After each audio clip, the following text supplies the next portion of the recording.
இந்த வீடியோவில் நாம் இன்னைக்கு பார்க்க போகிற டாபிக் கிளாஸ் 9ல் இருக்க காத்மண்டு அப்படின்ற ஒரு சாப்டரை எக்ஸ்பிளைன் பண்ண போகிறோம். நம்ம சப்ஸ்கிரைபரில் ஒருத்தவங்க இந்த சாப்டர் எக்ஸ்பிளைன் பண்ணுங்க அப்படின்ற மாதிரி கேட்டிருந்தாங்க. ஸோ ரொம்ப ரொம்ப ஷார்ட்டான ஸ்டோரி தான். ஸோ ஒரு 4 to 5 மினிட்ஸ்க்கு முடிஞ்சிடும்னு நினைக்கிறேன் இந்த வீடியோ. ஸோ காத்மண்டு இந்த ஸ்டோரி எழுதின ஆத்தர் விக்ரம் செத். இது வந்து ஒரு உண்மையான கதை. அதாவது த ஹெவன் லேக் அப்படின்ற புக்கை வந்து விக்ரம் செத் வந்து எழுதியிருக்காரு. அவரோட லைஃப் எக்ஸ்பீரியன்ஸான புக் அது. ஸோ அதுலேருந்து ஒரு சின்ன பகுதி தான் எடுத்து நமக்கு இந்த சாப்டரை வந்து கொடுத்துருக்காங்க, லெசனாக கொடுத்துருக்காங்க. ஓகேவா? இந்த ஸ்டோரியில் வந்து முழுக்க எதை பற்றி இருக்கும் அப்படின்னா, நம்மளோட ஆத்தர் விக்ரம் செத் இருக்கார் இல்லையா, அவங்க வந்து கேபிட்டல் ஆஃப் நேபாள் காத்மண்டுக்கு வந்து போகிறாங்க. அங்கே வந்து 2 பாப்புலரான டெம்பிள் வந்து பார்க்குறாங்க. ஒன்று வந்து புஷ்பதிநாத் டெம்பிள், இது ஒரு ஹிந்து டெம்பிள். இன்னொன்று வந்து புத்நாத் ஸ்துப்பா, இது ஒரு புத்தா டெம்பிள்.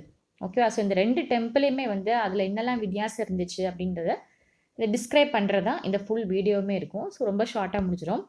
ஃபர்ஸ்ட் அவர் எங்கே போகிறாரு அப்படின்னா புஷ்பதிநாத் டெம்பிளுக்கு வந்து போகிறாரு. அங்கே வந்து நிறைய பிரிஸ்ட்டை பார்க்குறாரு. சாமியார்கள்லாம் இருப்பாங்க இல்லையா, ஸோ அவங்க போதனை செய்வாங்களே அவங்க பார்க்குறாங்க. டிவோட்டீஸ் பக்தர்கள் எல்லாம் நிறைய பேர் பார்க்குறாங்க. அப்புறம் டூரிஸ்ட்டு ஒரு இடத்துக்குன்னு வந்தாச்சு அப்படின்னா சுற்றுலா பயணிகள்லாம் வருவாங்க இல்லையா, டூரிஸ்ட்டு. ஸோ அவங்கள பார்க்குறாங்க. நிறைய கவுஸு, மங்கி, பீஜியன், டாகு, இவங்க எல்லாருமே அப்படியே ரோட்டில் போகிறது, ரொம்ப க்ரஷ்ஷாக இருக்கிறது எல்லாமே வந்து பார்க்குறாரு. ஸோ ஒரு பக்தர்களோட கூட்டம், ஓகே, ஒரு க்ரௌட் ஆஃப் டிவோட்டீஸ், பக்தரோட கூட்டமும் அந்த பீப்புளும் இந்த சாமி கோயிலுக்குள்ளே போகிறதுக்கு, சாமி பார்க்க கோயிலுக்குள்ளே போகிறதுக்கு அந்த அளவுக்கு அவங்களோட பாதையை ஃபுல்லாக அடைச்சிட்டு ரொம்ப ரஷ்ஷாக வந்து போயிட்டே இருக்காங்களாம். இன்னொரு ஸ்பெஷல் என்ன அப்படின்னா, அந்த புஷ்பதிநாத் டெம்பிளில் வந்து ஹிந்து மட்டும் தான் வந்து தரிசனம் பண்ணுறதுக்கு அலோடாம். வேறு எந்த ஒரு கேஸ்ட் பீப்புளும் வந்து அலோடு இல்லையா. ஸோ இதை வந்து எதிர்ப்பாங்க இல்லையா, இப்படி பண்ணக்கூடாது, தப்பு தானே இல்லையா. ஒரு ஹிந்து ஒரு கோயில் அப்படிங்கிறது எல்லாருக்குமே பொதுவான ஒன்று தான். ஸோ ஹிந்து தான் போகணும், கிறிஸ்டியன் போகக்கூடாது, முஸ்லீம்ஸும் போகக்கூடாது, வேறு எந்த ஒரு கேஸ்ட்டும் போகக்கூடாது அப்படிங்கிறது ரொம்ப ஒரு தப்பான விஷயம் இல்லையா. ஸோ இதை வந்து எதிர்க்கிறதுக்கு ஒரு சில group of western struggles, okay, இது வந்து இல்லை எங்களையும் உள்ளே விடணும் அப்படின்னு ஒரு சில குரூப் வந்து பிரச்சனை பண்ணிகிட்ருக்கு. பட் அதையே அந்த பிரச்சனையெல்லாம் ஸ்டாப் பண்ணுறதுக்கு நிறைய போலீஸ் ஆஃபீஸர் எல்லாமே கேட் கிட்டே வந்து நிற்கிறாங்க.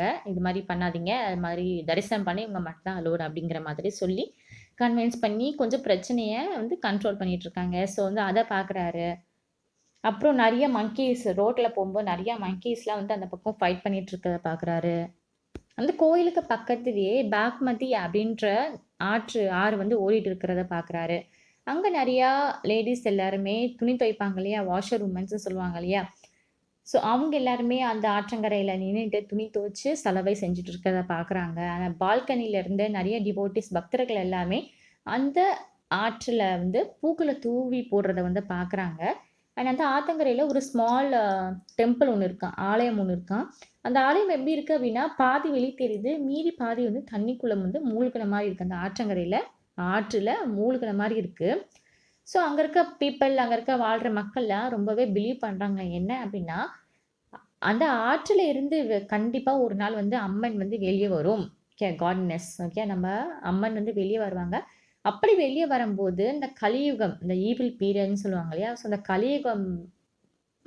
கலியுகத்தில் பொல்லாத காலம் பூமியில் வந்து முடிவடையும், வானிலிருந்து நம்ம பூமி வந்து செழிக்கும் அப்படின்ற மாதிரி ஒரு நம்பிக்கை இருக்கான். அந்த தண்ணி மேலே வந்து அம்மன் வந்து இறங்கி வருவாங்க அப்படின்ட்டு. அதனால தான் அந்த கோயில் வந்து பாதி தண்ணிக்குள்ளேயும் பாதி வெளியவும் இருக்கான். ஸோ இது வந்து புஷ்பதிநாத் கோயிலில் அவர் ஃபீல் பண்ண எக்ஸ்பீரியன்ஸு. இப்போ வந்து பக்னா டெம்பிள், அதாவது ஸ்துப்பா, ஓகே, அது புத்திசம் டெம்பிள் இருக்கு இல்லையா, அங்கே எப்படி இருக்குது அப்படின்னு பார்க்கலாம். ஸோ இங்கே இது முடிச்சுட்டு அங்கே போகிறாரு. அது வந்து அப்படியே ஸ்ட்ரெயிட் ஆப்போசிட்டாக இருக்குது. என்ன அப்படின்னா, இந்த புஷ்பதிநாத் டெம்பிளில் க்ரௌடாக எப்பவுமே ரொம்ப பிஸி ரோடாக சத்தமாகவே இருந்துச்சு எல்லா இடத்துலையும். பட் இங்கே வந்து இந்த கோயிலுக்குள்ளே அப்படின்னு பார்த்தோம் அப்படின்னா ரொம்பவே சைலண்ட்டாக இருக்குது. அந்த அளவுக்கு எந்த ஒரு க்ரௌடுமே வந்து பார்க்க முடியல.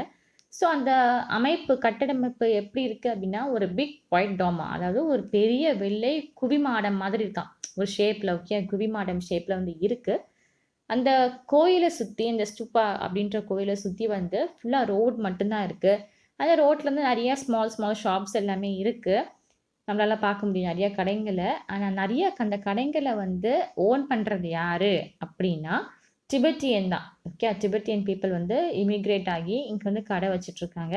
ஸோ அங்கே வந்து bag, silver jewellery, antique jewellery இந்த மாதிரி நிறைய விஷயங்களை வந்து வித்துட்டு வந்துட்டு இருக்காங்க.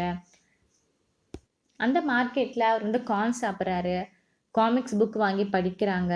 ஸோ அங்கே வந்து ஒரு ஃப்ளூட் விற்பாங்க இல்லையா, ரோட் சைடு நின்னுட்டு அவங்க அழகாக ஒரு ஃப்ளூட் வந்து மெலோடியஸாக வாசித்து காமிக்கிறாங்க.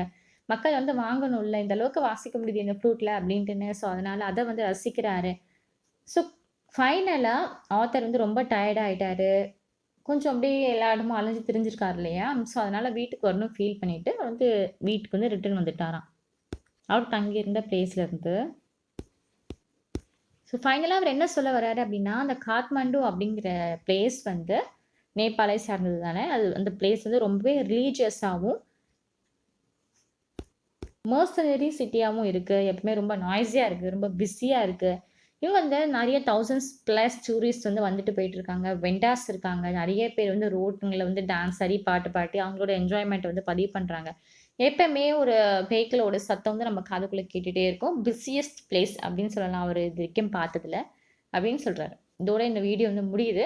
உங்களுக்கு வேறு ஏதாவது வீடியோ வேணும், எக்ஸ்ப்ளனேஷன், சாப்டர், போயம் எதுனாலுமே சரி, சப்ளிமெண்ட்ரி, மறக்காமல் கமெண்ட் செக்ஷன் உங்கள் கமெண்ட் போடுங்க. ஷியராக நான் உங்களுக்காக வீடியோ போடுறேன். தேங்க்யூ.